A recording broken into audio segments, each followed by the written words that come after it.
The garage bay stood open to afternoon heat that turned metal into something dangerous to touch. June in Oklahoma meant the kind of sun that didn't ask permission, just took what it wanted and left everything blistered.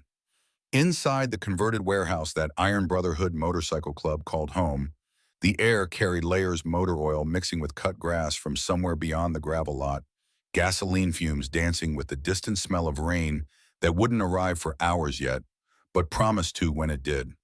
Marcus Jackson stood with both hands deep in the engine cavity of a 1987 Harley Sportster that had more problems than solutions, the kind of project that kept a man occupied when his mind wanted to wander places it shouldn't go.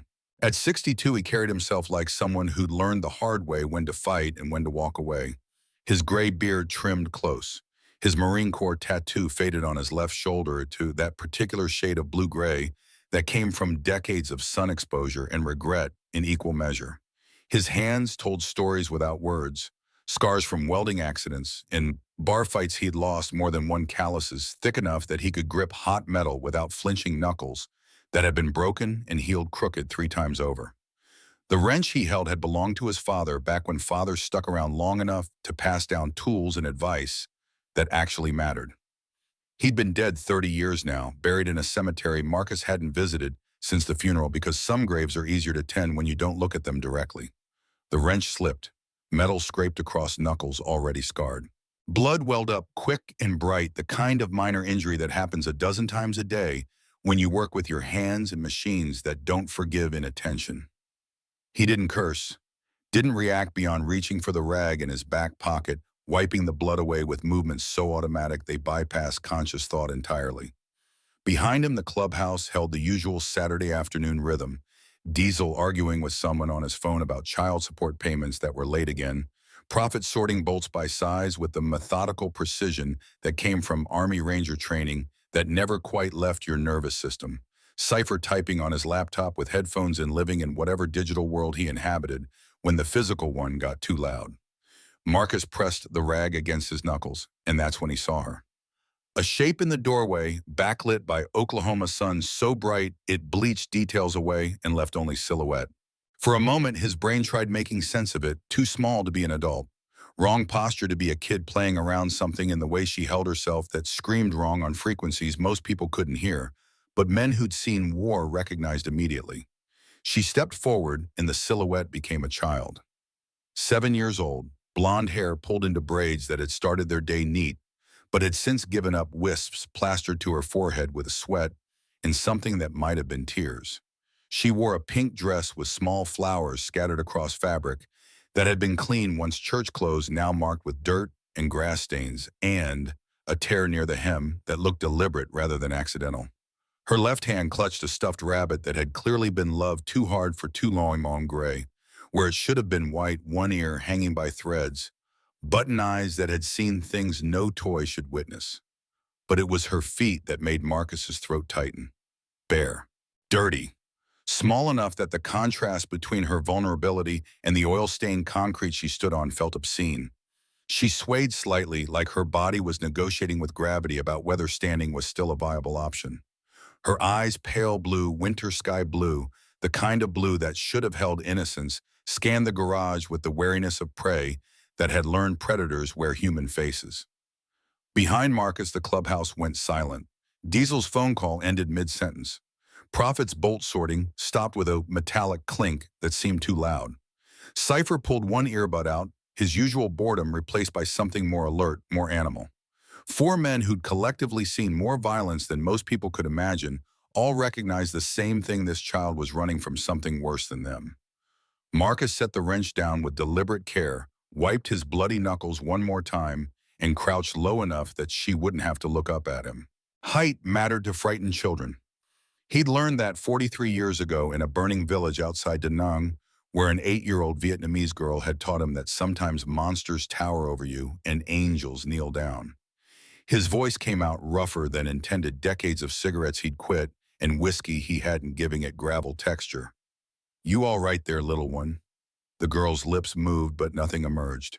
She tried again, her whole body trembling with effort of pushing words past whatever terror had lodged in her throat. When sound finally came, it was barely above a whisper, so quiet Marcus had to lean forward and hold his breath to hear it. I can't close my legs. 5 words. That's all it took to stop time. The fan in the corner kept rotating, but Marcus no longer heard its hum.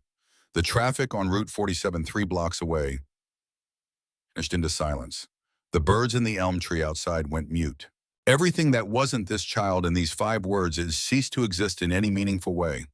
Behind him he heard Diesel's sharp intake of breath, Prophet's boots hitting the floor as he stood Cypher's laptop snapping shut with finality.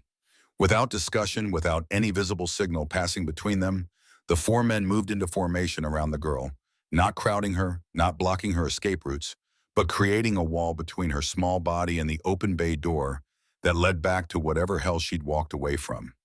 It was instinct operating at frequencies below conscious thought, the same instinct that makes wolves circle their young when threats approach. The same instinct that kept soldiers alive in combat zones where thinking too long got you killed. Protection as muscle memory. Marcus forced his voice to stay steady, even though inside him something ancient and furious was waking up. Stretching limbs it hadn't used since Vietnam, testing whether rage kept dormant for decades still had teeth. What's your name, sweetheart? Emma. The word came wrapped in fear. Emma McCarter. Emma. He repeated it like a promise. That's a strong name. I'm Marcus. Can you tell me what hurts? She looked down at her bare feet at the concrete that should have been too hot to stand on, but apparently wasn't when you were running from something worse than burned souls. When she looked back up, her eyes held knowledge that aged them beyond her 7 years, the kind of knowing that steals childhood and replaces it with survival, the kind that leaves permanent marks invisible to everyone except other survivors who recognize their own scars reflected back. Everything hurts. Her voice was stronger now, like she'd decided if she was going to say it, she might as well say it loud enough to be heard. Down there, in my legs, my tummy. It hurts to sit. It hurts to walk. Mama says I'm being dramatic, but I'm not dramatic. I'm not. The last 2 words came out defiant, like she'd been accused of lying so many times, she'd started believing it might be true and was making one last stand against that particular betrayal. Marcus's jaw tightened until his teeth ached. 43 years ago, he'd been a 22-year-old Marine corporal who thought he'd seen everything war could show him. He'd been wrong then, and he'd spent the decades since learning exactly how wrong.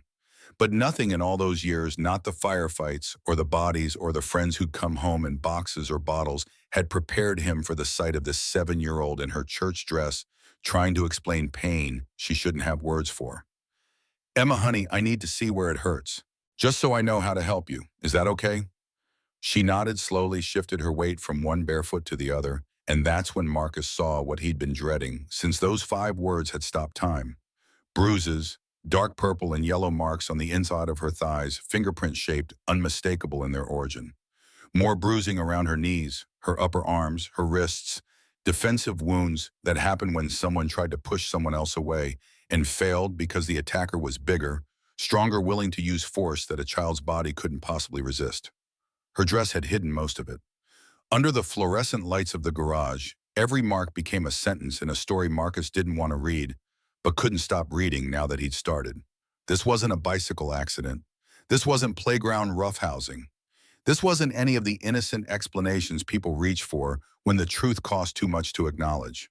This was deliberate, systematic. Someone had been hurting this child repeatedly over time, and the bruises were in different stages of healing, which meant it had been going on for weeks, maybe months. Behind him, Diesel turned away, his shoulders rigid with the kind of rage that had nowhere safe to go. Prophet's hands had curled into fists, knuckles white, the same hands that had killed enemy combatants in Afghanistan, now shaking with desire to kill something closer to home. Cypher was already pulling out his phone, fingers moving with purpose. D's narrowed the way they got when he was accessing systems that didn't want to be accessed. Marcus forced himself to swallow past the fury lodged in his throat and forced his voice to stay gentle, even though inside him something was screaming. Emma, who did this to you? Her chin trembled. A single tear tracked down her cheek, cutting a clean path through dust and grime that said she'd been walking for a while to get here. When she spoke, her voice was so quiet Marcus almost missed it over the sound of his own heartbeat hammering in his ears. Derek, but I can't tell. He said if I tell, he'll hurt Mama. He says nobody believes bad girls. He says I'm bad because I let him. Her voice broke. But I didn't let him. I didn't. I tried to say no, but he's so big and I'm little, and he said if I told anyone, they'd take me away from Mama and put me somewhere worse. The stuffed rabbit fell from her hands as the crying started, not loud theatrical sobs, but quiet hiccuping sounds that came from somewhere deeper than her lungs. The kind of crying that happens when you've learned tears don't bring help, but your body produces them anyway because it doesn't know what else to do with grief that large. Marcus looked up at his brothers, and something passed between them that didn't need words. They'd all seen abuse before. Diesel had a daughter who'd been hurt by his ex-wife's boyfriend. Prophet had left 7 girls in an Afghan basement because orders said leave them. Cypher had watched his sister disappear into foster care that did more harm than the home she'd been taken from. They all carried their own failures, their own scars from times they'd looked away or arrived too late or followed orders that turned out to be wrong. This time was different. This time a child had walked into their garage and asked for help before it was too late. This time they could choose different. Marcus reached out, slowly picked up the fallen rabbit, handed it back to her. She clutched it like a life preserver, like the only solid thing in a universe gone liquid. Emma, listen to me. He waited until she met his eyes. You are not bad. You didn't let him do anything, and you were brave enough to come here and tell us. That makes you one of the bravest people I've ever met. She wiped her nose with the back of her hand, leaving a streak. Derek has a last name. She nodded. What's his last name, Emma Bauducket? Blake. She said it like a normal word, like she didn't understand it was a grenade with the pin pulled. Deputy Derek Blake. He has a badge and a gun, and everybody says he's a good man. Her voice dropped to something barely audible. But he's not good. He's not good at all. The name hit Marcus like incoming fire. Derek Blake. The same deputy who'd arrested Marcus 3 years ago for a bar fight where someone else threw the first punch and Marcus had just been standing there wrong. The same one who pulled him over twice last year for expired registration tags that turned out to be current when Marcus showed up in court with documentation. The same man whose picture ran in the Ashford Gazette every few months for coaching Little League or organizing charity barbecues or winning Officer of the Year awards that looked impressive on his wall and meant nothing about who he was when nobody was watching. And now Marcus understood why Emma had walked 2 miles barefoot to find the scary men everyone warned children about. Because sometimes the monsters wear badges, and the people society discards are the only ones who will believe you when you say the emperor has no clothes, and also he's hurting children in his spare time.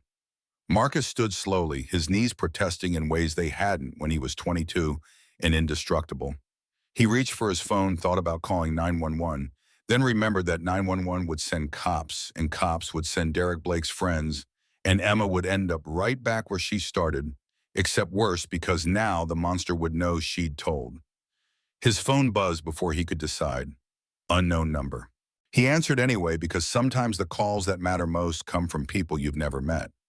Marcus, Dr. Elena Rivera, from Ashford General. I heard you might be bringing a child in today. How did you, small town, word travels.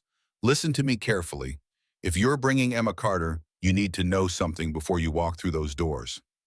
Marcus felt ice forming in his chest. I'm listening. This is the 3rd child this year. Same pattern, same age range, same type of injuries. All 3 previous cases were closed as unsubstantiated. I documented everything: photographs, forensic evidence, medical testimony that would hold up in any court. Didn't matter. Cases got buried. Who buried them? Chief Wade Hartman, personally, every single one. The ice in Marcus's chest spread to his extremities, that particular cold that comes when you realize the corruption goes deeper than you thought, when you understand the system isn't just failing accidentally but deliberately, when you recognize that the people paid to protect children are the ones making sure predators stay safe. I'm still bringing her in. I know you are. I'll be ready. But Marcus. Her voice carried 40 years of being a doctor who watched the system fail over and over. Be prepared for what happens next. They'll do everything right at the hospital examination, evidence collection, mandatory reporting. and then the case will disappear like the others. I just need you to know that before you get your hopes up, that this time will be different. Then we make it different. I don't know yet, but that little girl walked 2 miles barefoot asking for help. I'm not sending her back to hell because the system's too broken to do its job. He disconnected and looked at Emma, still wrapped in Prophet's leather jacket, even though it was 92 degrees outside. She was shivering anyway, her body responding to trauma in ways her conscious mind hadn't processed yet. We're taking you to the hospital, Emma. Get you checked out proper. Get you safe. She looked up at him with eyes that wanted to believe but had been disappointed too many times. Promise. He held out his pinky finger, that universal child gesture that meant promises carried weight. Promise. She linked her pinky with his, and something in Marcus's chest cracked. Not broke, but opened like a door sealed shut for 43 years, suddenly deciding now was the time to let light back in. Prophet was already heading for his truck, keys in hand. Diesel grabbed a water bottle and granola bar from his pack. Cypher was typing rapidly, pulling up information on Derek Blake from databases that would probably prefer he didn't have access to. They loaded Emma into Prophet's truck and drove toward Ashford General Hospital, and Marcus knew with absolute certainty that this was the beginning of something that would either save this child or destroy him trying. There was no middle ground anymore. There was only the next hour and the hour after that, and however many hours it took to make sure Emma Carter never had to walk barefoot into a garage looking for help again. The red bandana around his left wrist felt heavier than usual. He touched it without thinking, a habit so ingrained it was automatic. The fabric was soft from years of wear, faded from red to something closer to rust, except for one corner that had never faded because it had been stained brown with blood that wouldn't wash out no matter how many times he tried. Mai's blood, 8 years old, Vietnamese, dead because he'd hesitated when he should have acted. He'd been carrying that failure for 43 years, wearing it on his wrist like penance that never quite paid the debt.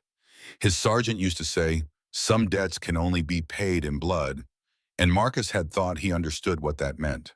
Thought it was about violence, about sacrifice, about being willing to die for what mattered. He was only now beginning to understand meant something different.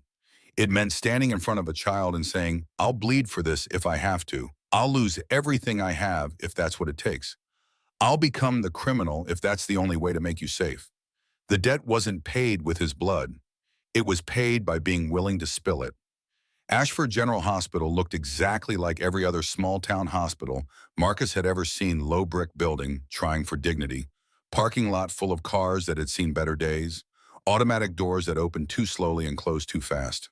The emergency room smelled like antiseptic, attempting to cover other smells it couldn't quite eliminate. Fluorescent lights buzzing overhead, in frequencies that made your teeth ache if you paid attention. The receptionist looked up from her computer as Marcus carried Emma through the sliding doors. Her expression cycled through surprise, suspicion, and professional concern before settling on something that might have been sympathy. She picked up the phone without asking questions, which meant Dr. Rivera had called ahead. Dr. Elena Rivera appeared within 3 minutes, gray hair pulled back tight, white coat, crisp despite the heat outside, eyes that had seen too much emergency room horror to be shocked by anything but could still be moved to fury when children were involved. She took one look at Emma and her professional demeanor shifted to something fierce. Exam room 3, right now. Marcus started to follow, but Dr. Rivera put a hand on his chest. You did exactly the right thing bringing her here, but I need to do the examination without you present. Hospital policy. It's better for evidence collection, and it helps the child feel less self-conscious during what's already a traumatic process. She glanced at Emma, then back at Marcus, and her voice dropped. I'll take care of her. I promise.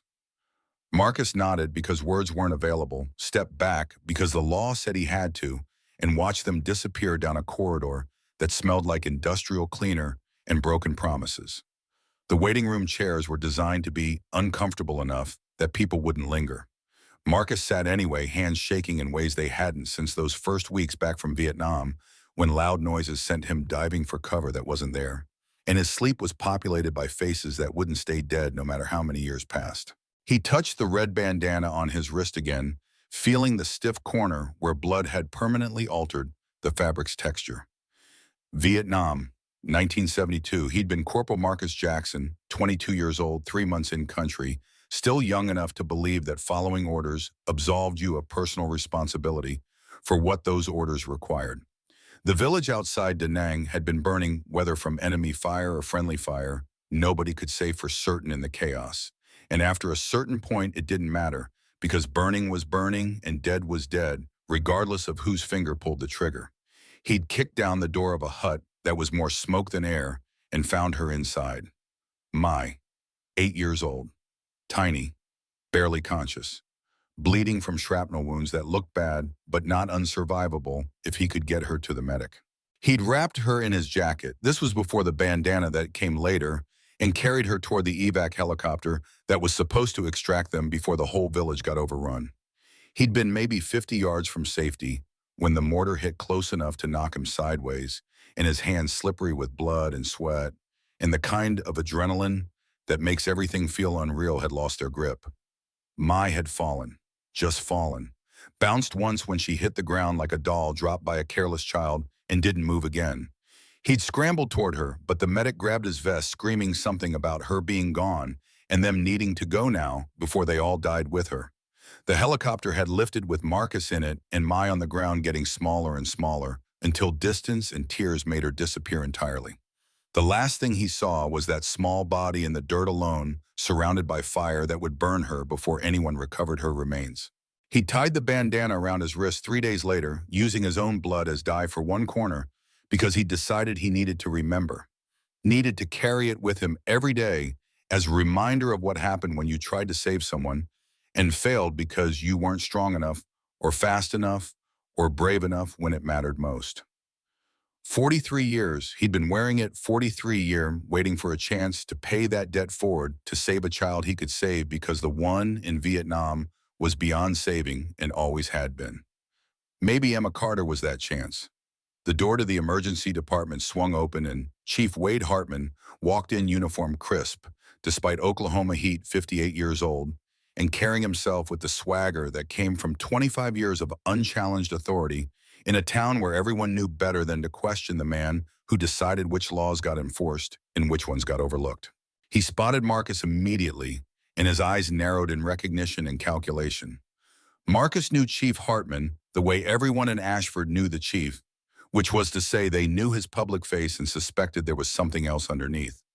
More importantly, Marcus knew that Hartman and Derek Blake were friends, not just work friends, but actual friends. Fishing buddies who spent every Sunday after church on the lake, whose wives played bunco together Thursday nights, whose kids had been in the same graduating class. Blood brothers in everything but biology. Hartman approached with measured steps, face already arranged in an expression of concerned authority. Heard you brought a child in with some concerns. Mind telling me what this is about? Marcus stood slowly, not because he wanted to show respect, but because staying seated put you at a disadvantage, and he had a feeling this conversation was heading somewhere hostile, regardless of how politely it started. Emma Carter, 7 years old, sexual abuse. It's not a concern, Chief. It's documented medical fact. The words settled between them like unexploded ordnance. Around them, the emergency room continued its controlled chaos. Nurses moving between rooms, patients waiting for attention, medical equipment beeping and humming in rhythms that kept people alive who would rather be anywhere else. But in the space between Marcus and Chief Hartman, everything went still. That's a serious accusation. Hartman's voice carried the weight of authority, mixed with skepticism and ratios designed to intimidate. Who's the child saying did this? Marcus held his gaze steady and unflinching, knowing this was the moment everything changed. Derek Blake. Silence fell like a hammer. De Rivera, who'd been standing nearby reviewing paperwork, went very still. A nurse walking past slowed her steps, then sped up clearly, wanting no part of whatever was about to happen. The receptionist found something extremely interesting about her computer screen that required her immediate and undivided attention. Chief Hartman's expression shifted into something that looked almost like sympathy, the kind politicians practiced, until it looked genuine enough to fool voters who wanted to be fooled. Look, Marcus, I know you mean well bringing her in, but Derek Blake is a decorated officer. 6 years on my force without a single complaint. Officer of the Year 2 years running. Coach's Little League volunteers at the food bank helps elderly residents with yard work on his days off. The girl is probably confused.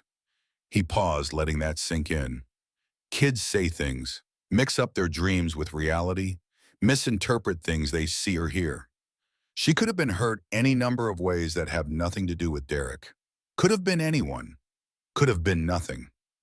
Could have been something she saw on television and her mind filled in details that weren't there. Marcus felt anger rising in his throat like acid. She's got fingerprint bruises on her thighs in different stages of healing, defensive wounds on her arms and wrists, can barely walk. This isn't confusion or bad dreams or television. Hartman's voice smoothed into something reasonable and calm, the tone of someone explaining reality to a child who didn't understand how the world worked. That's for the investigators to determine. I'll make sure it's looked into thoroughly properly by the book. But Marcus, he stepped closer, voice dropping to something just between them. Maybe stay out of this one. You and Derek have history. You've been arrested by him, pulled over by him, had confrontations with him. This could look like you're using a vulnerable child to settle a personal score. That's not a good look for anyone involved. He turned toward the exam room where Emma waited, then glanced back over his shoulder. I appreciate you bringing her in. Shows good citizenship. But let the professionals handle it from here. Go back to your clubhouse. Work on your bikes. Leave the law enforcement to people who know what they're doing. Marcus watched Hartman walk away, watched Dr. Rivera's shoulders slump in defeat, and understood with perfect clarity that nothing was going to happen. The system designed to protect children was going to protect Derek Blake instead, because Derek wore a badge, and Emma was 7, and an Ashford, Oklahoma badges mattered more than bruises ever would.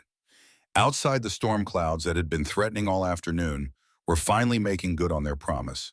The first drops of rain hit the parking lot pavement with sounds like tiny fists knocking on doors nobody would answer. Prophet was waiting by the truck when Marcus came out, arms crossed, expression grim. How bad? Bad as it gets. Chief's protecting Blake. Case will be buried by end of business tomorrow. So we're taking her back to her mother. Law says we have to. We keep her. We're kidnappers. Blake walks, and we go to prison for trying to help. Prophet nodded slowly, understanding the mathematics of trying to do right things in systems designed to protect wrong people. You know what happens if we take her back there? I know. And you know Blake will be waiting. I know that too. They stood in silence for a moment, rain falling harder, now soaking into concrete that would steam when the sun came back out. But right now just looked dark and wet and hopeless. Storm's here, Prophet said, looking at the sky. Marcus touched the red bandana on his wrist, feeling the fabric damp from rain or sweat, or maybe both, feeling 43 years of carrying failure and finally having a chance to carry something else instead. Yeah, it is. They loaded Emma into the truck for the ride to Shady Pines Trailer Park, and Marcus knew with certainty that came from having lived through enough wrong decisions to recognize one in progress, that this was just the beginning. That whatever happened next would either save that little girl or destroy him trying, and there was no middle ground left. The choice had been made the moment Emma walked into that garage and said 5 words that stopped time. Some debts can only be paid in blood. He understood that now in ways he hadn't before. Not his blood necessarily, but being willing to spill it if that's what it took. Mai had died 43 years ago, and he couldn't change that. But Emma Carter was alive right now, and maybe that was the whole point. Maybe you didn't pay old debts by dwelling on failures you couldn't fix. Maybe you paid them by refusing to add new failures to the ledger. Maybe redemption wasn't about the past. Maybe it was about the next hour and the hour after that, and however many hours it took to make sure one child walked away from hell instead of staying there. The truck pulled out of the hospital parking lot and headed east towards Shady Pines, and Marcus felt something cold and certain settle into his chest, like armor he'd worn before and knew how to carry. This wasn't over. This was just beginning. And when it ended, either Emma would be safe or Marcus would be destroyed trying to make her safe. There was no third option anymore. Shady Pines Trailer Park existed in that gray zone where Ashford's carefully curated image frayed at the edges, revealing threads nobody wanted to examine too closely. The sign announcing the entrance had surrendered its age to weather or vandalism years back, leaving Shady Pines in letters that matched the resignation carried by everyone living here. Prophet guided his truck past aluminum boxes people called home, some maintained with flower boxes defying poverty, others succumbing to the weight of deferred maintenance and dreams downsized beyond recognition. 47 sat third from the end, single-wide trailer, with skirting faded from blue to something memory might call blue if you were generous. The wooden deck needed rebuilding yesterday. What passed for a yard held a swing set oxidizing in the Oklahoma sun. One seat vanished entirely, the other wrapped around its own support bar in surrender. The whole tableau screamed of better times that might never return, of hope deferred, making the heart sick. Emma remained wedged between Marcus and Prophet, staring through the windshield at nothing and everything simultaneously. 8 hours ago, she'd been a child. Now her eyes carried knowledge that aged them beyond her 7 years, the kind of knowing that steals childhood and replaces it with survival. Before Marcus found words that might matter, the door opened. Lisa Carter appeared framed in the doorway, 29 chronological years, carrying the exhaustion of 40 lived hard. Her hair, same blonde as Emma's, was yanked back tight, Waffle House uniform clinging to her frame with the intimacy of something worn too many hours without reprieve. She'd started her shift at 5 that morning, would clock back in at 4 for dinner to rush the American dream reduced to double shifts that never quite covered rent. Her voice carried sharp edges wrapped in fear. "Who the hell are you people? Where did you take my daughter?" She was moving fast, instinct, overriding everything else, the mama bear, in her recognizing threat even if she couldn't name it yet. Marcus exited the truck with deliberate slowness, keeping his hands visible, his posture unthreatening in ways he'd learned from dealing with frightened people who'd been given too many reasons to distrust men who look like him. "Name's Marcus Jackson, ma'am.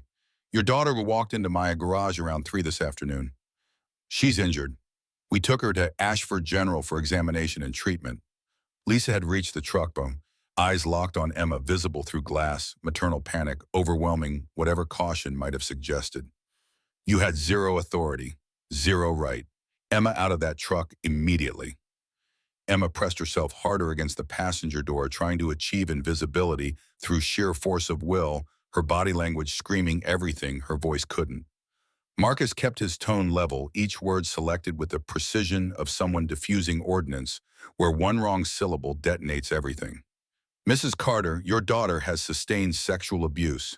Dr. Elena Rivera at the hospital documented everything: forensic evidence, photographs, medical testimony that'll stand up anywhere." Emma identified her abuser as Derek Blake. Lisa's hand shot up, a palm-out physical barrier against words she couldn't afford to hear. "Stop talking, right now. Derek's been nothing but good to us. Better than anyone else after Ryan decided a gun barrel was better company than his family." Her voice fractured but held. "Ryan ate his pistol 2 years back, left us drowning in debts. Nobody warned me about no life insurance because suicide voids the policy, 3 jobs that still couldn't cover rent. I was maybe 2 weeks from losing this place, couldn't pay for Emma's daycare, couldn't afford to keep us both fed. Derek stepped up when nobody else would. She was building her fortress now. Brick by brick, the architecture of denial that lets people survive truths too expensive to acknowledge. He covered our bills, watches Emma when I'm pulling doubles. Been more of a father to her than Ryan ever managed between the bottle and whatever demons he couldn't outrun. When her real father chose permanent checkout over his own daughter. Marcus could see the structure taking shape, the walls Lisa needed to survive. Believing him meant her judgment had catastrophically failed. Meant she'd invited a predator into her home and called him savior. Meant she'd been working doubles to keep them afloat while Emma drowned in the next room. Some truths cost more than people can pay and keep functioning. "Ma'am, I need you to look at your daughter. Actually look. She wiped out on her bike last week. Kids crash. Kids collect bruises like souvenirs. These aren't bicycle bruises. These are fingerprints, defensive injuries, the pattern that emerges when someone's being restrained against their will." Lisa's expression hardened into something desperate and furious simultaneously. "You're planting ideas, poisoning her mind with suggestions that weren't there until you started asking leading questions." She moved to the truck, yanked the door open with force that made the hinges protest, reached for Emma's arm with hands that shook, whether from rage or terror, Marcus couldn't determine. "Did this man coach you, tell you what to say about Derek? Did he promise you something if you lied?" Emma's response barely qualified as sound. I'm not lying, Mama. Exit that truck right now. The crying started then, not the theatrical kind children to deploy for effect, but the quiet hitching sobs that come from somewhere too deep for volume, the kind that happen when you've learned tears don't summon help anymore, but your body hasn't gotten that memo yet. Emma wrapped both arms around Marcus's leg, holding on with everything her 7-year-old frame could generate. Please don't leave me here. Please. I'll be so good, Mama. I promise I'll be good. Just don't make me stay with him. Marcus looked down at this child clinging to him like he represented the last solid thing in a universe gone liquid, then up at her mother, who couldn't see past her own survival long enough to recognize her daughter was drowning. He felt helplessness so absolute it resembled drowning himself. He possessed zero legal claim to this child, wasn't family, held no authority. If he tried keeping her, the law would label him kidnapper, while Derek Blake walked free. The mathematics were brutal. Tattooed biker with a record versus legal guardian meant the system would see abduction, where Marcus saw rescue, and Emma would end up worse off because he tried helping. Lisa pried Emma's fingers loose individually, each small hand fighting desperately to maintain purchase on something solid. You're making everything worse. Release him. Now. Prophet stood by the truck, face carved from granite, silent, because nothing he could say would alter these brutal equations. Marcus forced himself to let go, even though every instinct screamed to hold on to throw Emma in the truck and drive until they hit borders, and then keep driving because borders were just lines on maps, and this child mattered more than cartography. He watched Lisa half carry, half drag Emma toward the trailer. Watched Emma reaching back toward him, her face twisted into an expression of terror and betrayal that would brand itself into his memory and never faded regardless of how many years tried eroding it. Watch the screen door slam shut, severing the connection. A patrol car materialized, then white and blue Ashford Police Department, lettered on the side in font designed to inspire trust, but currently promising only threat. Derek Blake unfolded from the driver's seat, all 74 inches of him. Uniform pressed sharp, despite Oklahoma heat, that smile already deployed like it had been painted on during morning routine, and would persist until someone scraped it off with something abrasive. He raised one hand in friendly acknowledgement, performance art, suggesting Marcus was a neighbor retrieving borrowed tools like they were buddies with shared history. Derek approached close enough that Marcus caught his cologne expensive, the kind costing more than Marcus cleared weekly. He paused, turned that smile, maintaining structural integrity. Appreciate you bringing Emma home safe. Kids wander sometimes, don't they? Fortunate we've got concerned citizens helping out. His eyes communicated something orthogonal to his mouth. His eyes said, I own this town. I own that woman in the trailer. I own that child, and there's not a goddamn thing you can do about any of it. You have yourself a pleasant evening now, Marcus. He vanished inside. Through the window, Marcus could see Emma backing away, could see Derek's hand landing on her shoulder with possessive certainty of someone who knew nobody was coming to intervene. Could see Lisa in the kitchen performing normalcy because normal was the only option her survival permitted. Marcus sat in his truck, hands gripping the steering wheel until his knuckles blanched white, his entire body trembling with rage and helplessness, and something darker he recognized from Vietnam, the feeling that arrived right before you stopped caring about consequences and did what needed doing, regardless of what followed. He'd failed. The system had failed. Tomorrow, Derek would take Emma somewhere Marcus couldn't follow, would destroy remaining evidence, would continue doing what he'd been doing for years unless someone stopped him. Prophet climbed in the passenger side, silent for extended moments. Calling church. Marcus started the engine, but his mind was already moving in directions the law didn't permit. Yeah, calling church. By 2100 hours that night, every Iron Brotherhood member surrounded the scarred wooden table in the clubhouse's back room. When bikers summon emergency meetings, they call it church, and church was now in session. 8 men, total ages spanning from Cypher at 28 to Prophet at 64, all understanding that decisions made in this room would determine whether a 7-year-old girl lived or died incrementally in that trailer, while everyone performed looking away. Marcus stood at the table's head, still wearing grease-stained shirt from that afternoon, appearing as though he'd aged half a decade in half a day. We all witnessed what happened. We know what the hospital documented. We saw how the system responded. He paused, making eye contact with each man individually. I'm not requesting anyone do anything illegal. But I'm also not walking away from this. So if you want out, now's the moment. No judgment, no hard feelings. Nobody moved.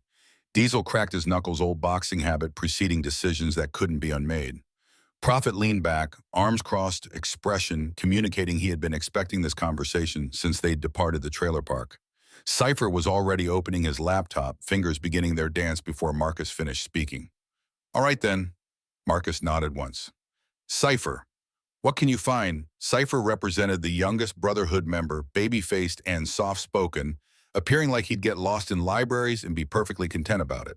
What most people didn't know was that before Cypher washed out of the NSA over disagreements about domestic surveillance that made headlines for maybe 3 hours before getting buried, he'd been among their best analysts. He navigated databases and firewalls the way other men navigated engine blocks. His fingers moved with practiced precision, opening windows, running searches, pulling threads most people didn't know existed. Derek James Blake, age 34, Ashford Police Department, 3 years running, previously Riverside County Sheriff's Department. Cypher paused, eyes narrowing at his screen. Employment records in Riverside County terminate abruptly. Zero explanation. Just transferred to Ashford 3 months later. What's significant about that? Diesel asked. People don't just abandon California law enforcement positions for small-town Oklahoma unless they're fleeing something or pursuing something. Let me check their incident reports. The room went silent except for keystroke clicking and the laptop's low hum. Minutes passed. Cypher's expression shifted from concentration towards something considerably darker. Located it, sealed file but inadequately sealed. He rotated the laptop so everyone could view. 3 years back, complaint filed against Deputy Derek Blake by Jennifer Hastings.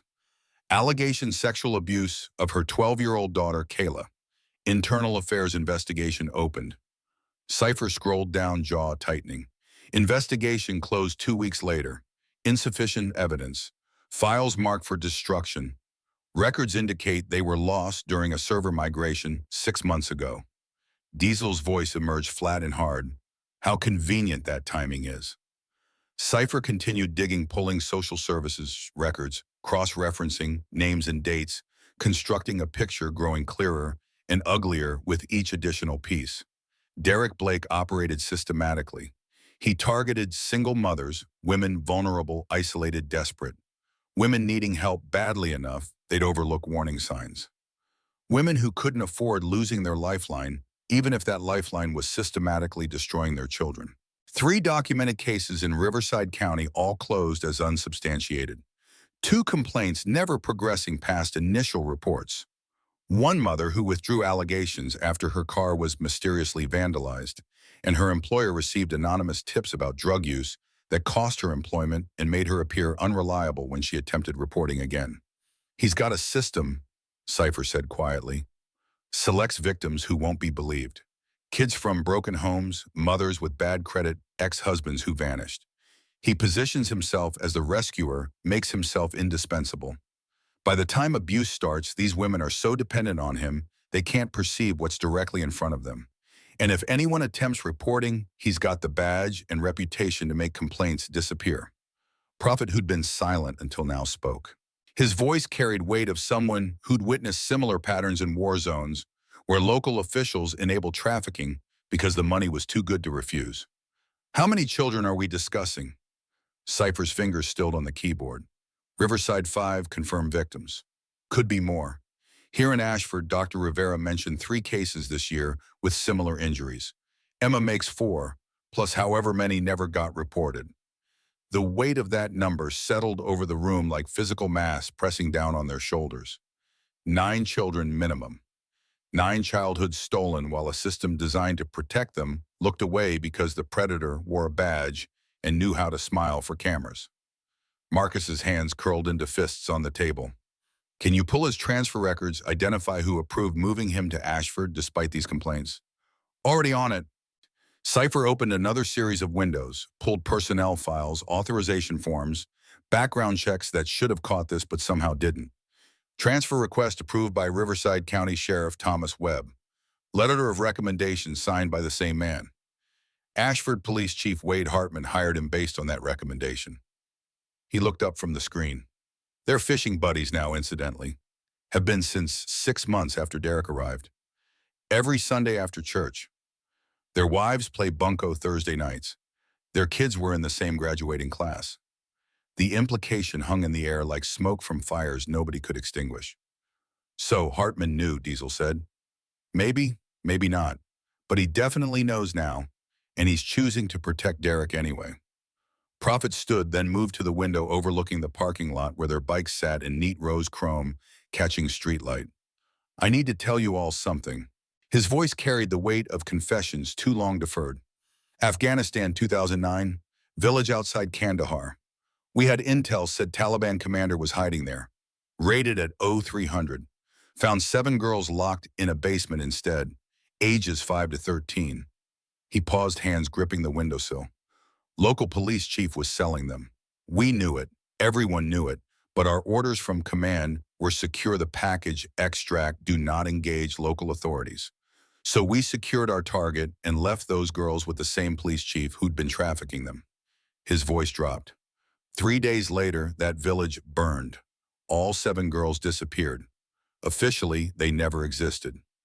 Unofficially, they're probably still being sold somewhere, if they're still alive. He turned to face the room. I wake up at 0300 still.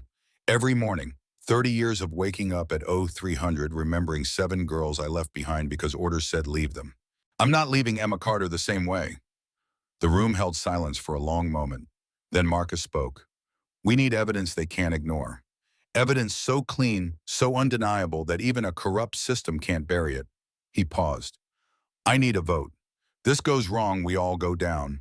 It goes right, we might save that little girl and however many others. But either way, there's no going back after this. Hands went up, one by one. All 8. Unanimous. Then we finish this, Marcus said. Legal or not, for the next 60 hours, someone from Iron Brotherhood maintained watch on the Carter trailer. They rotated in shifts, 2 men at a time, parking in different locations to avoid establishing patterns. Cypher sat in a pickup 3 lots down, laptop balanced on his knees, monitoring traffic patterns and police scanners. Diesel took position in an abandoned trailer across the street, the one with foreclosure notice yellowing in the window, using the vantage point to photograph anyone approaching or departing. Marcus and Prophet rotated through, sleeping in 2-hour bursts when they slept at all, surviving on gas station coffee, tasting like industrial runoff, and sandwiches all sharing identical texture regardless of advertised contents. They observed Lisa departing for her Waffle House shifts, observed neighbors coming and going, everyone maintaining the small-town code of minding your own business, because that's what you did in places like Shady Pines. Observed Derek's patrol car arriving twice on official visits, staying 15 or 20 minutes each time. They documented everything, times, dates, vehicle descriptions, who arrived, who departed, how long they stayed. They constructed a timeline that might mean nothing in court, but meant everything to them because it was the only thing they could control in a situation that felt like drowning in bureaucracy. Day 2, Monday afternoon. Derek arrived in his personal vehicle, no uniform this time, just jeans and a polo shirt, appearing like any other boyfriend visiting his girl. Lisa's car occupied the driveway. Through binoculars, Marcus watched Derek on the front porch conversing with Elisa, watched her nod and grab her purse, watched her head to her car and pull out driving toward town. Sent on some errand, some excuse to get her out of the house for the next hour, while Derek did what he'd been planning since Marcus had interfered Saturday. Derek went inside. The door closed. Through the window, Marcus could see Emma sitting on the couch, still in her pajamas, despite it being past 1500 hours. He watched Derek's shadow move across the living room, stop in front of Emma, lean down to her level. Marcus's hand found the door handle before conscious thought registered the movement. Every muscle in his body screamed to cross that street, kick down that door, and end Derek Blake in ways that would ensure he never hurt another child. His vision narrowed. His breath came fast and shallow. 43 years of rage and guilt and helplessness, all focused on that trailer across the street and the monster inside it doing unspeakable things to a child who'd trusted adults to protect her. Prophet's hand clamped down on his shoulder grip, hard enough to bruise. Not yet. We lose our heads. We lose everything.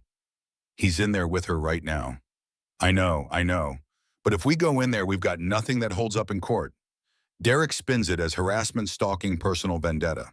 Emma gets sent back to him anyway. Lisa gets a restraining order, and we're in jail where we can't help her at all. Marcus knew Prophet was right, hated that he was right with every fiber of his being, but knowing and accepting were two different things. He watched Derek's shadow move toward the back of the trailer, toward where the bedrooms were watched. Emma's small silhouette followed, slow and reluctant, like she was walking toward her own execution. "We need better documentation," Prophet said quietly. He pulled out a telephoto lens camera from his pack, the kind Army Rangers use for reconnaissance missions in places the government pretended they'd never deployed personnel.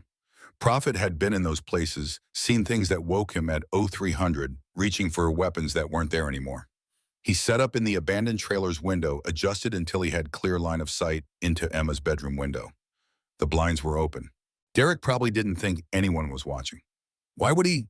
He'd gotten away with this for 8 years across 3 states, and nobody had ever caught him because the system was designed to protect people like him and fail people like Emma.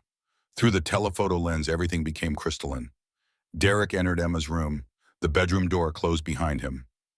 18 minutes. Marcus counted every single second of those 18 minutes, his jaw clenched so tight his teeth ached from the pressure, his hands shaking with the effort of remaining stationary when every instinct screamed to move.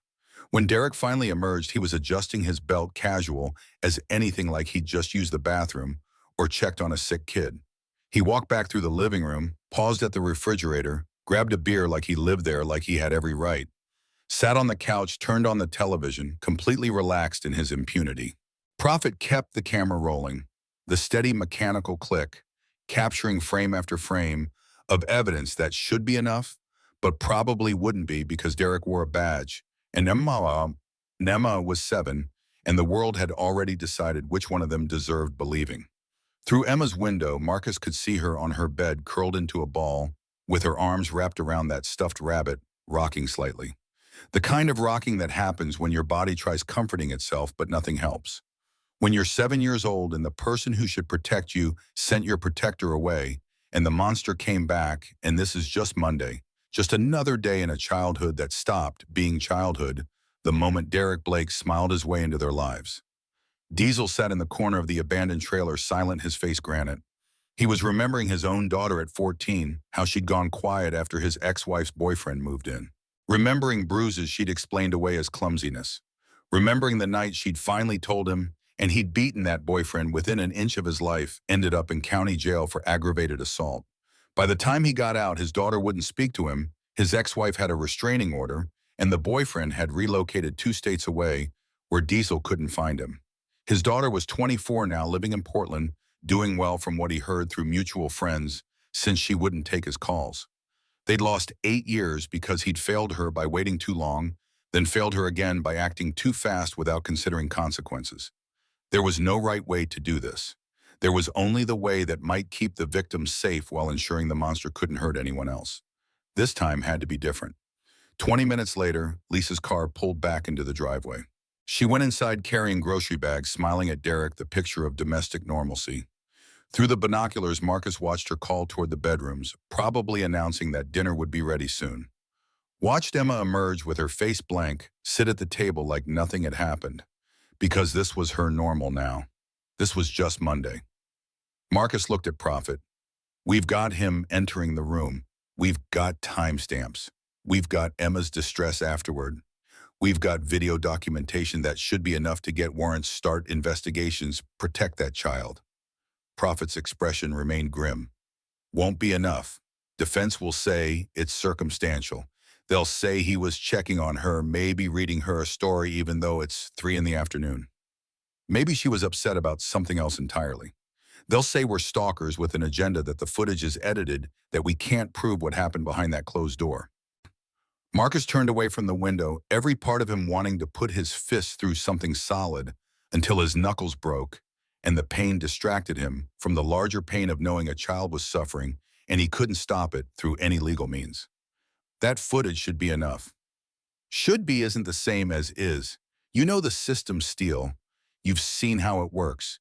It's designed to protect cops, not kids. Especially when the cop is white and connected and the kid is just another statistic from the wrong side of town. Marcus touched the red bandana on his wrist, felt the fabric worn soft from years of being the only anchor keeping him from drowning in memories that wanted to pull him under. Mai's blood had stained that corner brown 43 years ago. Some stains never wash out.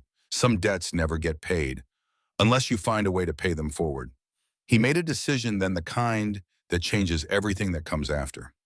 Cypher, make the call. Cypher pulled out a burner phone, the kind you buy at Walmart with cam and dispose of after one use.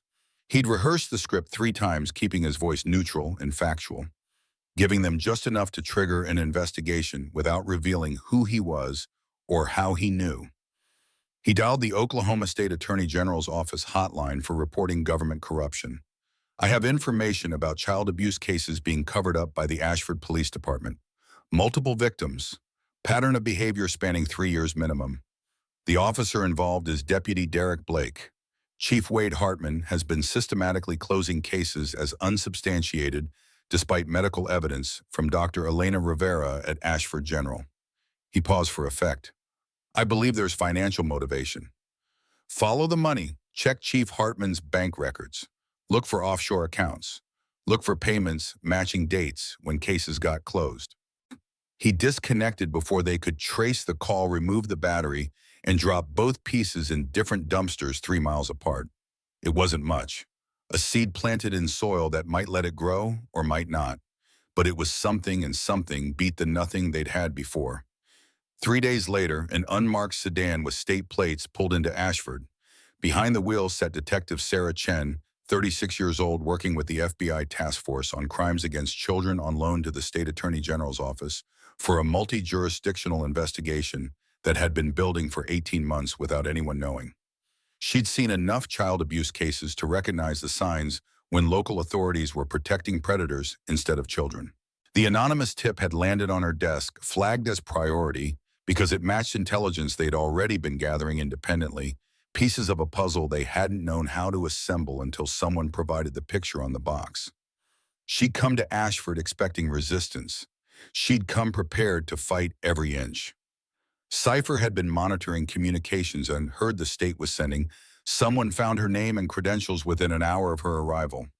Former NYPD specialized training in forensic interviewing, reputation for not backing down when local cops tried obstruction.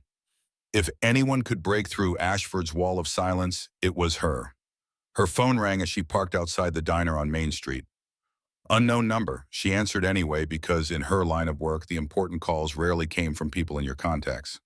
Detective Chen, identify yourself. Someone who knows Derek Blake isn't his real name. Someone who knows he's done this before in multiple jurisdictions. Someone who can give you evidence that will crack this case wide open if you're willing to work with people the system's already thrown away. Sarah's instincts, honed by 15 years working cases that made her question humanity's capacity for basic decency, told her this call was exactly what she'd been waiting for. I'm listening. Derek James Blake is actually Derek Anthony Mason. Changed his name legally 7 years ago through Nevada courts. Dishonorably discharged from the Marines 23 years ago for conduct unbecoming, which is military speak for sexual assault of a commanding officer's 13-year-old daughter. The case got buried to protect the Corps' reputation. No criminal charges, no sex offender registration. Clean slate. Sarah was already pulling up databases on her laptop, fingers moving rapidly. He's been flagged by the FBI for 15 months. You're investigating an interstate trafficking network. Derek's not just a lone predator. He's connected to others. Cops in 3 states, all protecting each other, all targeting vulnerable single mothers with young daughters, all using the same playbook. Sarah's blood went cold as the pieces clicked into place. They'd suspected a network but hadn't been able to prove it because every time they got close, local police blocked them. Reports disappeared. Witnesses recanted. Evidence went missing like it had never existed. How do you know this? Because I've been watching him. Because I saw what he did to a 7-year-old girl named Emma Carter 72 hours ago. Because the system failed her at every turn, and someone has to give a damn when the people paid to give a damn are too busy protecting their own. I need everything you've got. Documentation, surveillance footage, anything. You'll get it, but you need to understand something first. The people helping me, we're not Boy Scouts. We've all got records. We've all made mistakes that haunt us. We're exactly the kind of witnesses defense attorneys salivate over destroying on the stand. But we're also the only ones who gave a damn when it mattered.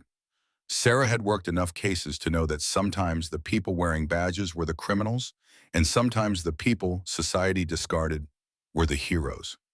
Justice didn't care about respectability politics. It cared about evidence and courage, and people willing to stand up when standing up meant losing everything. Riverside Park, 1 hour. Come alone. The call ended. Sarah sat in her car and felt something she hadn't felt in years. Hoped that maybe this time they'd actually be able to stop a predator before he destroyed more lives. Hoped that maybe this time the system would work the way it was supposed to instead of protecting the wrong people for the wrong reasons. She had no idea that within the next 72 hours, everything would explode in ways that would force her to choose between following the law and doing what was right, and that those two things were about to become mutually exclusive in ways that would define the rest of her career and possibly her life.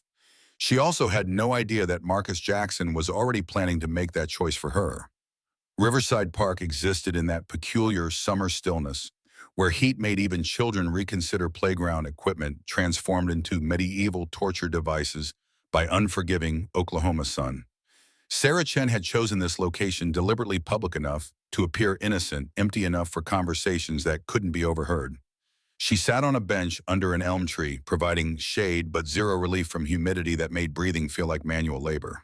Marcus arrived on his Harley precisely 5 minutes later, the motorcycle's thunder announcing him before visual confirmation became possible. He killed the engine and dismounted, moving with the measured deliberation of someone whose body kept perfect score of every combat engagement, every bar fight, every decision that had left permanent marks on both flesh and conscience. Sarah recognized the archetype immediately. Her father had worn the same expression, returning from Desert Storm present physically, but some essential component still back there in the sand, watching brothers die for objectives that made sense during mission briefings and no sense whatsoever in retrospect. Marcus settled onto the bench beside her, maintaining respectful distance, honoring boundaries his generation had been taught before the world decided personal space was merely suggestion rather than law. You made the call, statement carrying no interrogative inflection.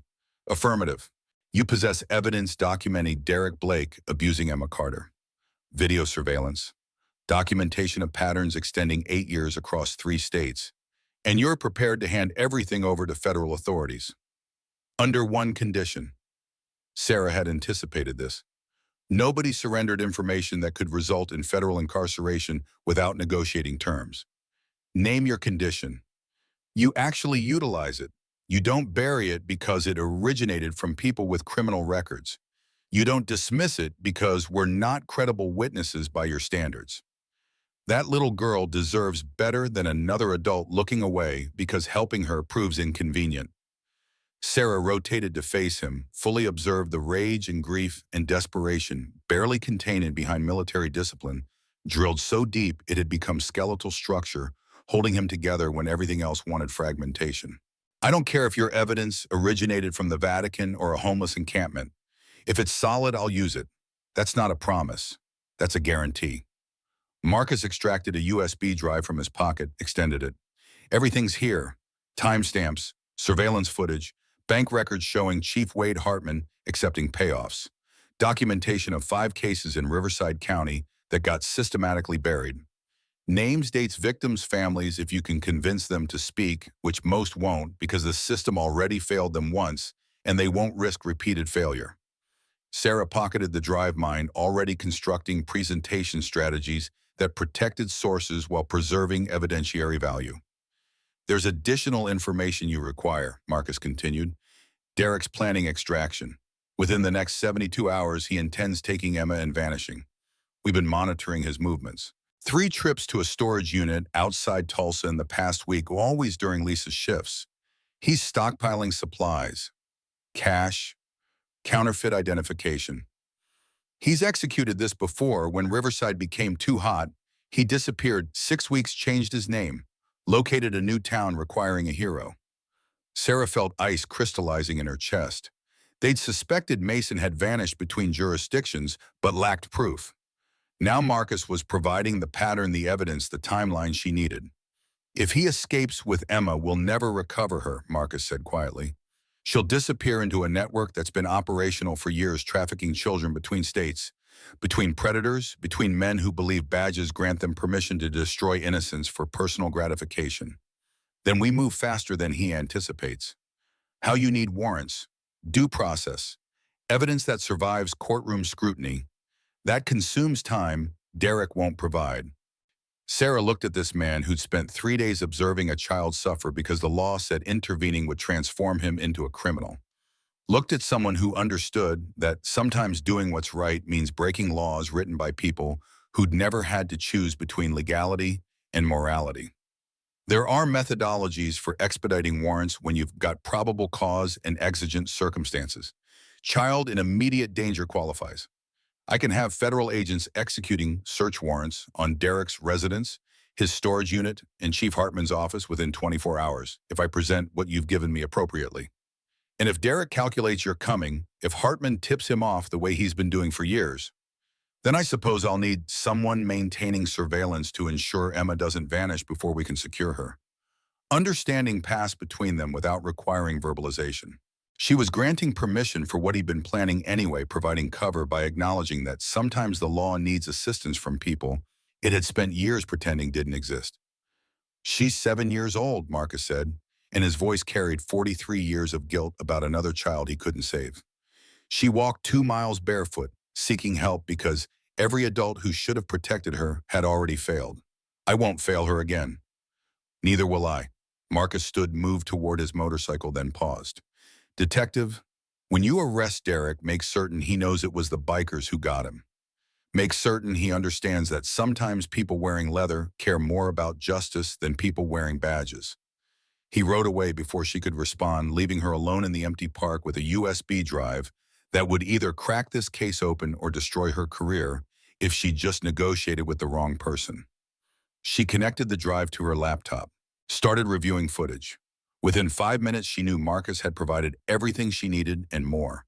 Within 10, she was calling her supervisor, requesting emergency warrants. Within 20, she had a team mobilizing, but it would require 36 hours to get everything approved and executed. 36 hours where anything could happen, where Derek could run, where Emma could vanish into systems designed to hide children from people trying to find them. Sarah just had to hope Marcus could keep her safe that long. Monday night arrived and temperatures dropped to something almost survivable. Lisa was working the dinner shift at Waffle House, wouldn't return until midnight. Derek's truck occupied the driveway at Shady Pines since 1900 hours, his presence announced like a flag planted, claiming territory he considered his own. Marcus sat in the abandoned trailer with Prophet and Cypher watching, waiting. Diesel had taken an earlier shift, was currently catching 2 hours of sleep before rotating back. They'd been executing this for 6 days now, running on coffee and rage and understanding that sleep was a luxury they'd pay for later when this was over and Emma was safe. 2347. Marcus was monitoring the police scanner when Cypher's equipment crackled to life with something different, not the filtered official dispatches, but the raw 911 calls arriving before anyone decided which ones mattered and which ones got systematically buried. A small voice, terrified and desperate, cut through static. Please help me. He's hurting me again. It hurts so bad. Please, the biker told me to call this number if I needed help. Please send someone. Emma's voice. 7 years old and calling 911 while Derek Blake committed atrocities in the adjacent room, calling for help that should arrive automatically but probably wouldn't, because the system had already failed her 6 times and this would be the 7th. The dispatcher's voice emerged calm and professional in ways that made Marcus want to put his fist through the laptop screen. Okay, sweetheart, what's your address? Emma provided it. Her words interrupted by crying by sharp breaths that sounded like pain given audible form. Marcus's hands were shaking, his entire body rigid with effort, of remaining stationary, when every instinct screamed to move now, to end this, now to make Derek Blake understand what it felt like to be small and helpless and hurt. What's the emergency? Derek, he's hurting me. He won't stop. Please make him stop. A pause. Then the dispatcher's voice changed, became less professional and more familiar. and Marcus felt his blood convert to ice as recognition hit. "Is this Emma Carter, honey? It's Miss Rachel. You know me. Are you having bad dreams again?" Prophet's hand clamped on Marcus's shoulder, anticipating what was about to happen, prepared to restrain him if necessary. "No, I'm not dreaming. He's really hurting me. Please." "Where's your mama?" "At work. She's always at work when he comes over. Please send someone." Another pause, typing in background, and then words that made Marcus understand just how deep this corruption extended, how many people were complicit in Emma's suffering, how the rot had metastasized through every level of the system claiming to protect children. "Okay, honey, I'm going to send someone to check on you. But I need you to calm down. You're going to be fine. Derek's a police officer. He helps people. He wouldn't hurt you. You're probably just confused. Why don't you go back to bed?" "Please don't tell him I called. He said he'd hurt Mama if I told." "Nobody's going to hurt anyone, sweetie. You just had a nightmare. Try to get some sleep." The call ended. Marcus stared at the equipment, waiting for the dispatch to go out, waiting for units to be sent to the Carter trailer for a welfare check on a child who just called 911, begging for help. 5 minutes passed. 10, 15, nothing. Cypher pulled up the dispatch logs, face illuminated by the pale glow of his screen. Call marked non-emergency, possible prank. No action required. He ran a quick search, fingers moving too fast to follow. Dispatcher name Rachel Martinez, age 41, 911, dispatcher 6 years. Facebook friends with Derek Blake going back 3 years. Photos at the same family barbecues. Regular comments on each other's posts. Prophet's voice came low and dangerous. "She buried it. Marked it as a prank and buried it while that child's being assaulted a mile from here." Marcus stood so fast his chair fell backward. Every muscle in his body was screaming to move to act to end this before another second passed with Emma suffering, while people paid to protect her deliberately looked away. The restraining order. Prophet's voice lacked conviction even as he spoke.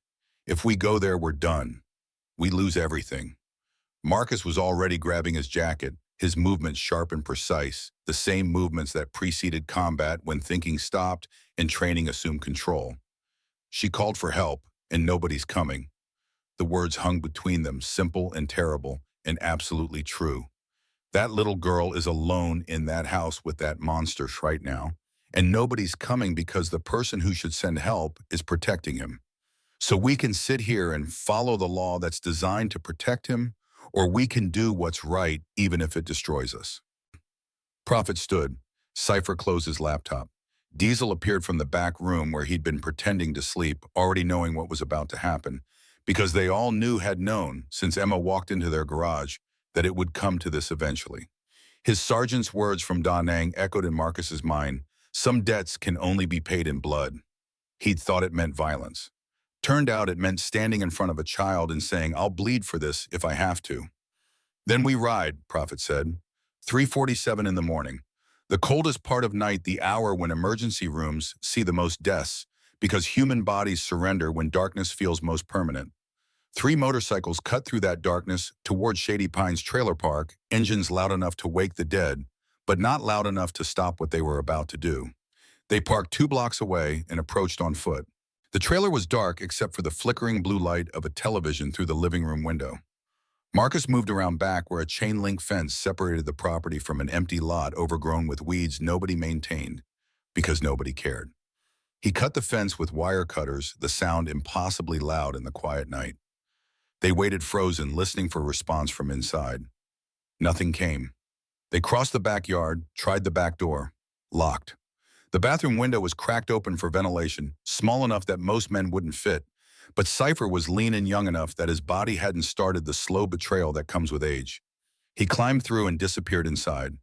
30 seconds later, the back door opened from the inside, Cypher's face pale in the darkness. Bathroom doors locked from the outside. Marcus felt rage and certainty collide in his chest, producing a clarity that made the next steps obvious even if they were illegal. He moved to the bathroom door and saw the hook and eye lock installed on the outside, the kind you put on a shed to secure tools, not on a bathroom door unless you're imprisoning someone. He flipped the lock and opened the door. Emma sat on the floor in her nightgown, pressed into the corner between the toilet and the wall. Blood streaked her legs. Her face was swollen from crying. When she saw Marcus, something between hope and terror crossed her features, like she couldn't quite believe rescue was real after it had failed to materialize so many times before. Her voice emerged as a whisper that broke something fundamental in Marcus's chest. "You came. Miss Rachel said nobody would come." He knelt down, making himself small, making himself safe. "We came. We're getting you out of here. Mama's going to be so mad. Derek said if anyone finds out, he'll make Mama lose her job. We'll be homeless. It'll be my fault." "None of this is your fault. Not one single bit." He held out his hands, scarred and rough from 40 years of hard work, and waited. Emma looked at it for a long moment, then reached out and took it. Her hand was so small and his so fragile, and he felt the weight of responsibility settle over him like armor he'd worn before and knew how to carry. They moved through the trailer like ghosts. In the living room, Derek Cole lay on the couch, still in his clothes, one arm hanging off the side. An empty bourbon bottle sat on the coffee table. He was snoring deeply, regularly, too drunk to notice danger standing 6 feet away. Marcus had 30 seconds to make a choice that would define the rest of his life and potentially destroy it. Take Emma and become a kidnapper, a criminal, a man who would spend whatever years he had left in federal prison. Or leave her here and stay law-abiding while she continued suffering, while her childhood was systematically destroyed, while the system kept failing her because it was designed to protect Derek Blake more than it was designed to protect 7-year-old girls. He wrapped Emma in his leather jacket, lifted her into his arms, and walked past Derek's sleeping form. The floor creaked under his weight. Derek stirred, mumbled something incoherent about shifts and coverage. Marcus froze, every muscle locked, prepared to do whatever necessary if Derek woke fully. But Derek just rolled over and kept sleeping, too drunk to recognize that his victim was escaping, too comfortable in his impunity to imagine anyone would dare challenge him. They made it outside. Marcus carried Emma to his motorcycle and set her in front of him on the seat, her small body pressed against his chest, his jacket wrapped around her like armor that couldn't stop bullets, but might stop the cold that had nothing to do with temperature. The engine roared to life, shattering the 347 silence. Inside the trailer, lights came on. The front door burst open. Derek Blake stood in the doorway, no longer drunk, no longer sleeping, his face a mask of rage and fear, the fear of a predator who realizes his prey is escaping, and with it all the carefully constructed lies that have protected him.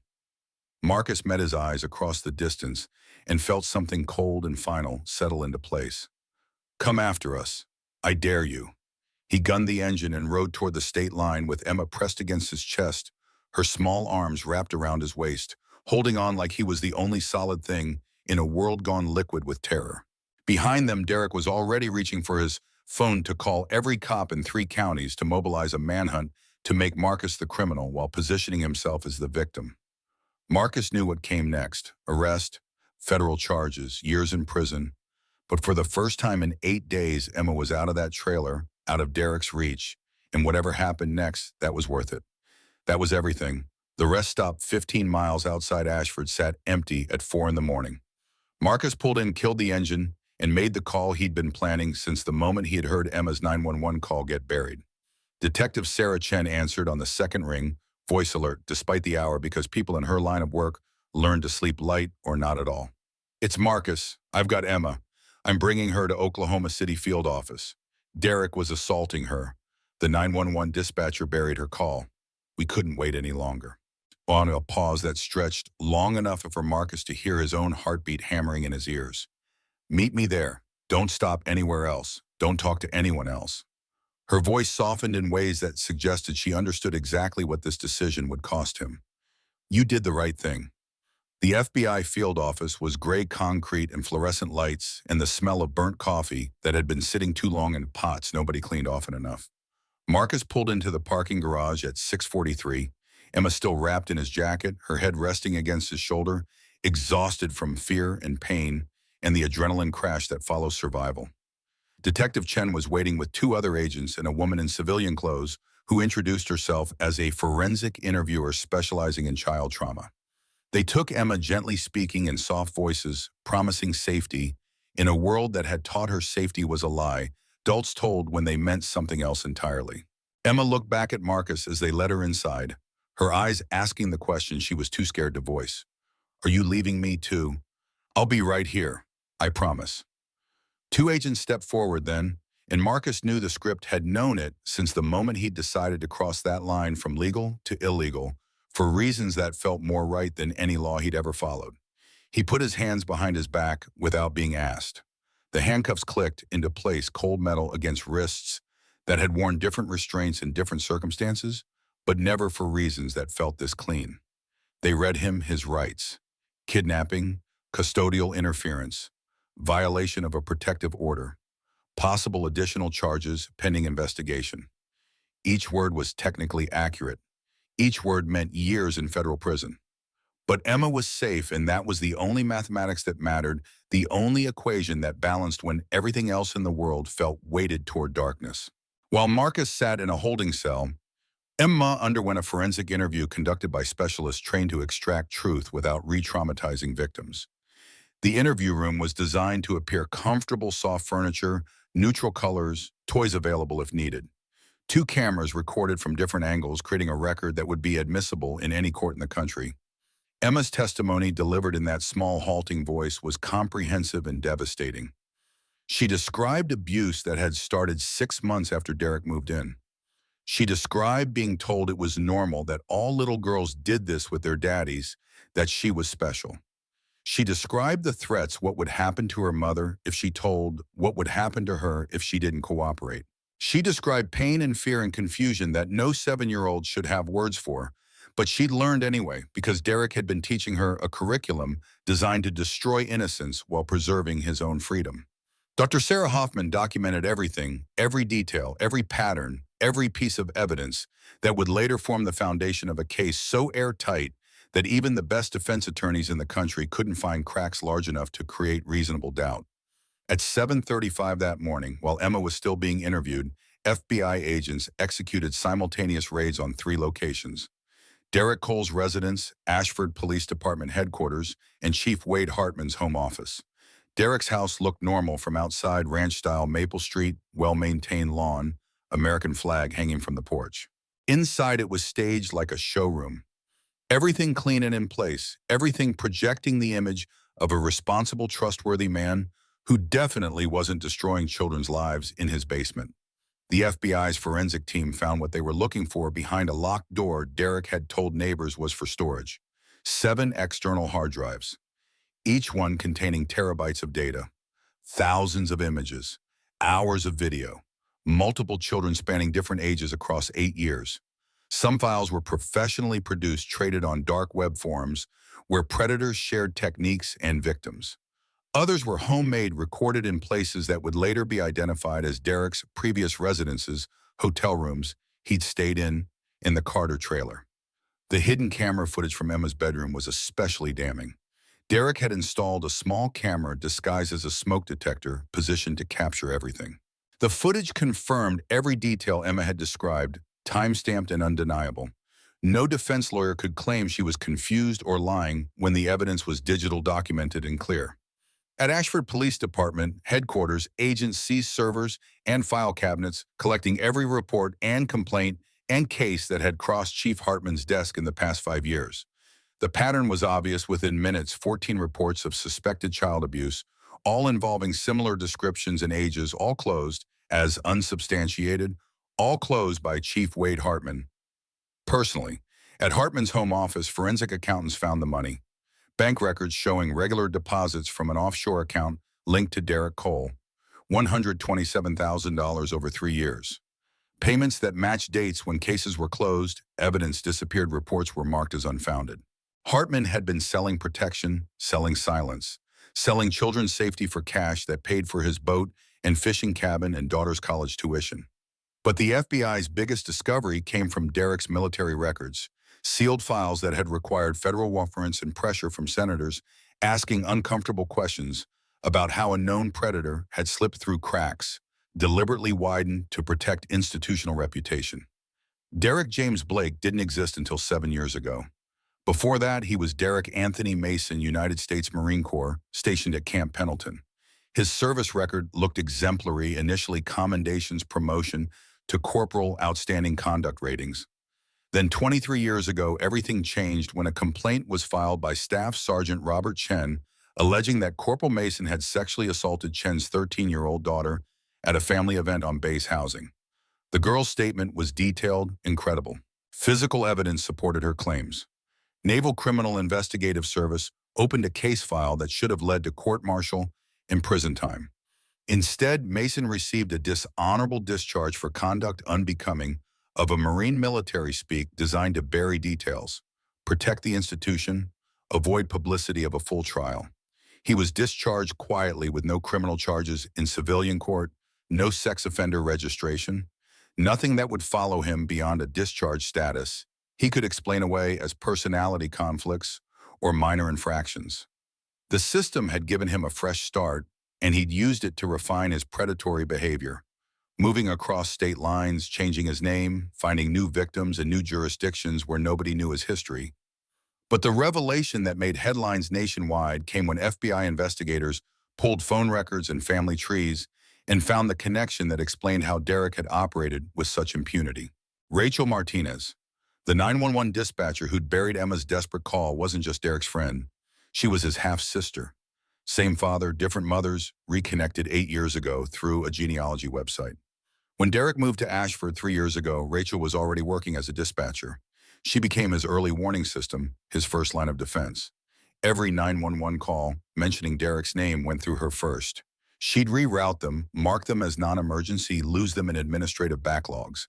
She'd been doing this for 3 years, systematically protecting her brother while children suffered. Bank records showed Derek had paid her $43,000 during that time insurance against exposure payment for silence. National media descended on Ashford like locust satellite trucks, lining Main Street reporters doing stand-ups in front of the police station and Carter trailer. Every network that usually ignored small-town Oklahoma suddenly found Ashford fascinating. The story had everything: corruption, child abuse, a hero who looked like a villain, a system that had failed spectacularly. Within 48 hours, Marcus's story had gone viral. 5 million views on the first news segment, 10 million shares on social media. Everyone had opinions about whether he was hero or criminal, whether law should bend for morality or stay rigid regardless of circumstances. Someone started a GoFundMe for Marcus's defense. The goal was $50,000 for legal fees.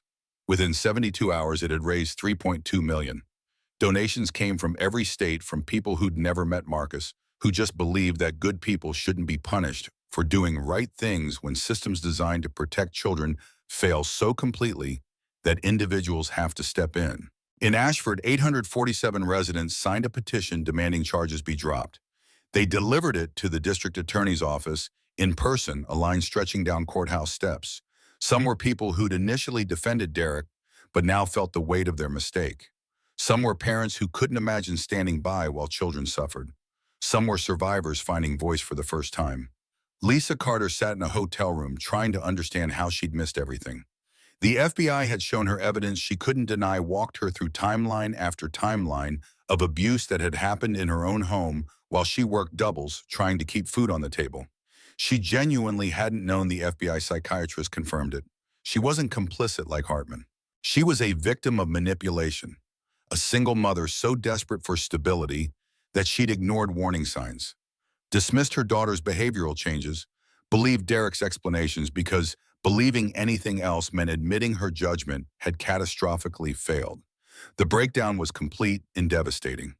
She couldn't eat, couldn't sleep, spent hours rocking and crying, repeating that she was sorry, that she should have known, that she'd chosen a monster over her own child.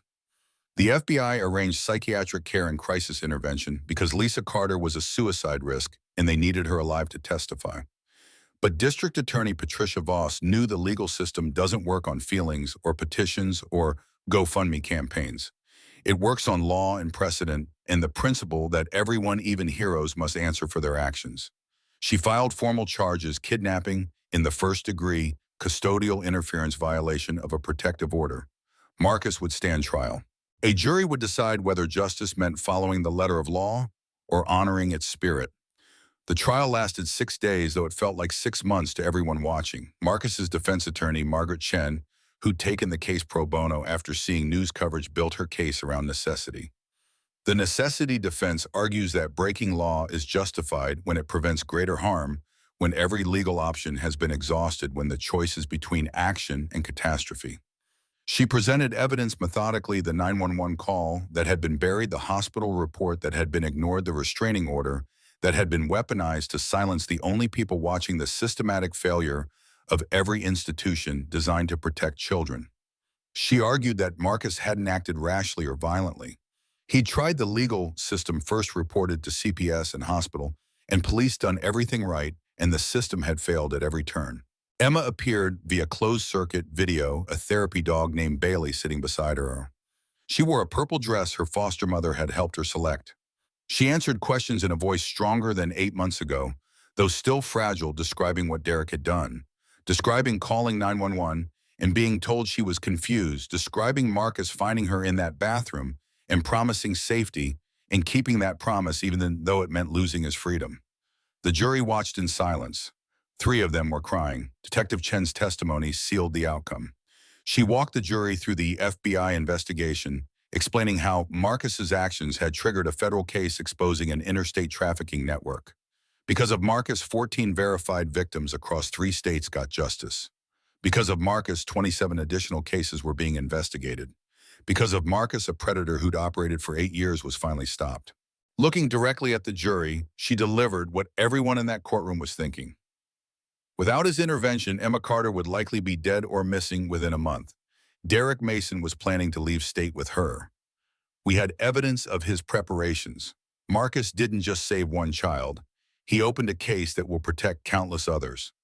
Sentences for Derek's network came down before Marcus's trial ended. Derek Anthony Mason received 7 consecutive life sentences without possibility of parole. The judge reading the sentence said the crimes were so terrible, so calculated, so devoid of humanity, that rehabilitation was impossible. Chief Wade Hartman received 18 years in federal prison for corruption, obstruction of justice, and conspiracy. Rachel Martinez got 6 years for obstruction, for helping bury dozens of calls, for protecting her brother while children suffered. Marcus's jury received their instructions on a Thursday afternoon at 14:15. Legal analysts predicted hours of debate, possibly a hung jury. The charges were serious. The law was clear. 48 minutes later, the jury returned. The foreman stood when the judge asked if they'd reached a verdict. His voice carried across the courtroom with absolute certainty. "We have, Your Honor. On the charge of kidnapping in the first degree, how do you find a not guilty? On the charge of custodial interference, not guilty. On the charge of violation of a protective order, not guilty." The courtroom erupted. People stood cheering, crying, embracing strangers. The judge, who should have called for order, sat back and let it happen. Because sometimes justice isn't just about law. Sometimes it's recognizing that 12 ordinary people understood something the system had missed, that mercy and morality matter as much as statutes and precedents. Marcus stood at the defense table, hands shaking, unable to fully process what he was hearing. His sergeant's words echoed in his mind. Some debts can only be paid in blood. He'd thought it meant violence. Turned out it meant standing in front of a child and saying, "I'll bleed for this if I have to." The jury just said that debt was worth paying. Margaret Chen put her hand on his shoulder, tears streaming down her face. In the gallery, every member of Iron Brotherhood stood together. Prophet leaned close and whispered words Marcus's old sergeant used to say: "Brotherhood means nobody gets left behind." They hadn't left Emma behind. And now 12 strangers were saying that mattered more than badges or laws or systems designed to fail children. 11 months later, Emma Carter turned 8 years old. Her birthday party happened in her foster home's backyard, balloons, cake, laughter, children playing tag with genuine joy on their faces. She ran around with other kids while Marcus watched from a picnic table, Iron Brotherhood members beside him. Lisa brought him a plate of cake. She'd completed intensive therapy, was working to earn her daughter's trust back. The road ahead was long, but she was walking it one supervised visit at a time. "Thank you for not giving up on her." Marcus touched the red bandana on his wrist, worn softer now, but they're still reminding him that some debts get paid eventually if you're willing to wait 43 years for the chance. "Never will." Emma ran over, grabbed his hand. "Uncle Marcus, come play." He stood and let her pull him toward the other children, this girl who was 7 when he'd found her, An 8 now who was healing slowly, but healing nonetheless, who was learning that the world could be safe if the right people showed up when it mattered. Iron Brotherhood had transformed their clubhouse. A new sign outside read, "Safe Haven, if you need help, knock here." They'd partnered with 3 child advocacy organizations. Members received training in recognizing abuse signs. Cypher ran an anonymous tip line that had received 47 calls in 11 months, opened 12 investigations, removed 4 children from dangerous situations. Detective Chen had told Marcus last week that the investigation he'd started had metastasized to 7 states, 43 children removed from dangerous situations, 11 cops arrested. A network that had operated for over a decade finally dismantled because one little girl had walked barefoot into a garage and found someone who refused to look away. The sun was setting over Ashford, turning the sky orange and purple, and Marcus thought about Mai in that Vietnamese village 43 years ago.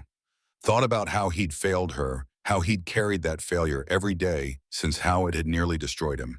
But standing here watching Emma laugh with other children, seeing her safe and healing and alive, he understood something he hadn't before. Some debts can only be paid forward. Some wounds only heal when you stop the same wound from happening to someone else. The past doesn't die, but sometimes if you're fortunate and stubborn and willing to sacrifice everything, you get a chance to keep it from repeating. Emma looked back at him and smiled, genuine and bright, the kind of smile that says, maybe the world isn't completely broken after all. Marcus smiled back, feeling 43 years of weight lift, just enough that breathing became easier. The party wound down as evening came. Parents collected children. Balloons deflated slowly. Emma helped her foster mother clean up, moving with the careful deliberation of someone learning that homes don't have to hurt, that adults sometimes keep their promises, that tomorrow doesn't have to look like yesterday. Marcus prepared to leave, Prophet already on his bike warming the engine. Emma ran over one last time. "You're coming back, right? Every week, like clockwork. You promise?" He knelt down to her eye level, held out his pinky finger, the way children do when promises matter most. "Promise." She linked her pinky with his, then threw her arms around his neck in a hug that said more than words could manage. When she pulled back, her eyes were wet, but not sad. "I love you, Uncle Marcus." His throat tightened. 43 years of carrying guilt, and now this small girl was giving him something he'd thought he'd lost forever. Forgiveness he didn't deserve, but desperately needed. "I love you too, kiddo." He rode away as the sun disappeared below the horizon. Prophet beside him, brothers going home after a day well spent. He didn't know he only had 2 more years.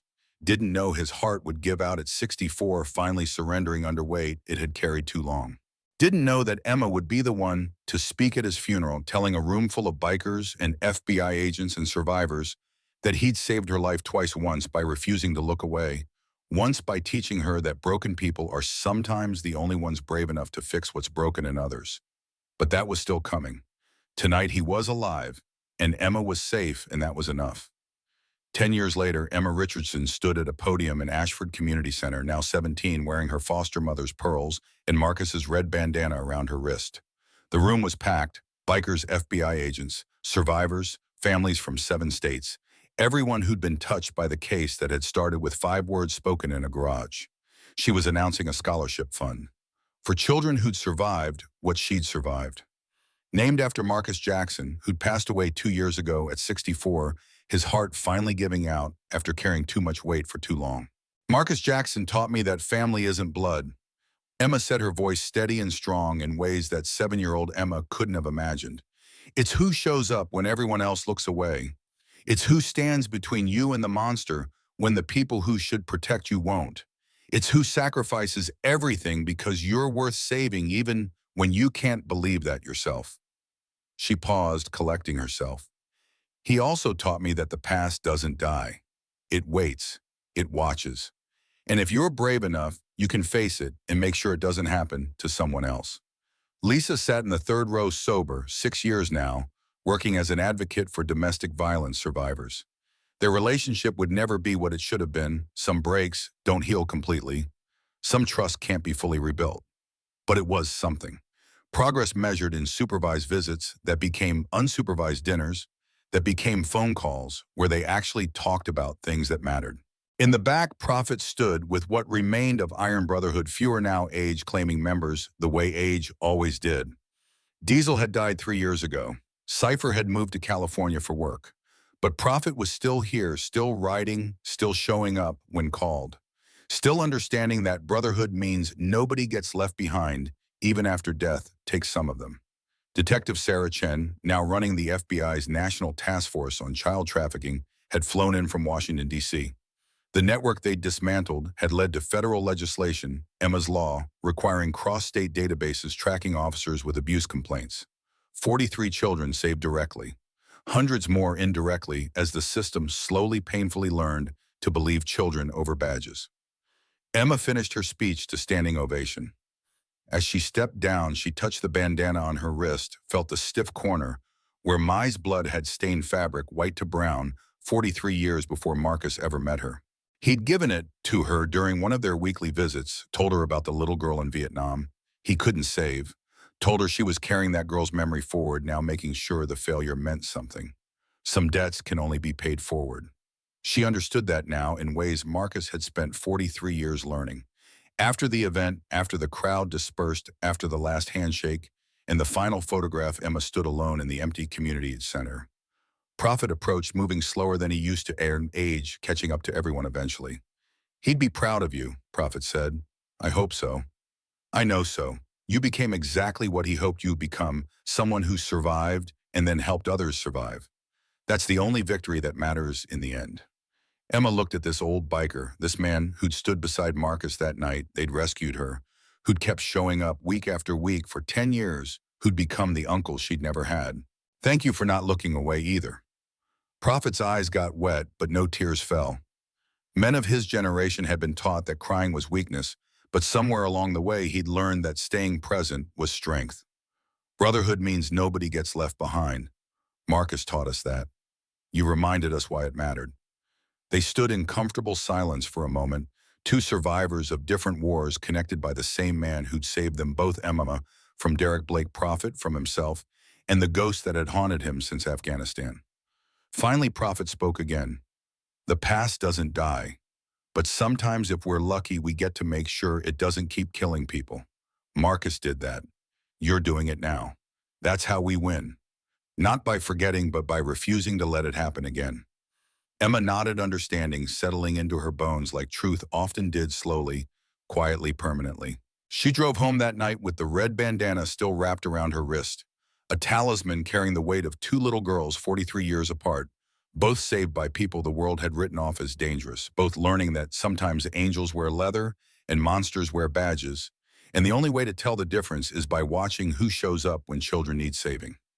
The Oklahoma sky stretched above her, infinite and dark and full of stars that had been there before all this started, and would be there long after everyone involved was gone. But for now, in this moment, Emma Richardson was alive and healing and helping others heal, and that was enough.